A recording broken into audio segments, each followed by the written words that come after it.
तर महाराष्ट्रात सत्ताधाऱ्यांची मनमानी सुरू आहे आणि यंत्रणांचा उन्माद सुरू आहे अशी टीका सामनामधून करण्यात आली आहे। निवडणुका लढायच्या आधीच विजय विकत घेतला अशी टीका दैनिक सामनाच्या अग्रलेखामधून करण्यात आली आहे। निवडणूक आयोग बरखास्त करून टाका अशी मागणी ही सामनामधून करण्यात आली आहे। भाजप आणि मित्रपक्षांनी लोकशाहीचं माफियाकरण केल्याचंही सामनामध्ये म्हटलंय। तर सामनाच्या अग्रलेखातले काही महत्त्वाचे मुद्दे आपण पाहतोय। महाराष्ट्रात सत्ताधाऱ्यांची मनमानी व यंत्रणांचा उन्माद टोकाला गेलाय। निवडणुका लढायच्या आधीच विजय विकत घेणार असाल तर निवडणूक आयोग बरखास्त करा।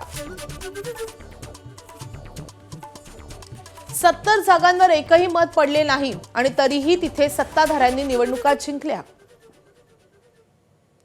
भाजप आणि त्यांच्या मित्रपक्षांनी लोकशाहीचे हे माफियाकरण केले। जिथे मते चोरता आली नाही तिथे दहशत आणि पैशांनी विरोधी उमेदवारांना माघार घेण्यास भाग पाडले। देवाभाऊ निवडणूक भ्रष्टाचाराचे शिल्पकार आहेत असं आता म्हणावं लागेल।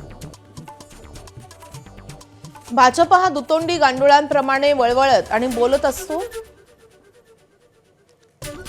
नीतिमत्तेच्या चारित्र्याच्या गप्पा मारायच्या व सर्व घोटाळेबाजांना पक्षात घेऊन निवडणुका जिंकायच्या अशा शब्दात सामनामधून टीका करण्यात आली आहे। एबीपी माझा, उघडा डोळे बघा नीट।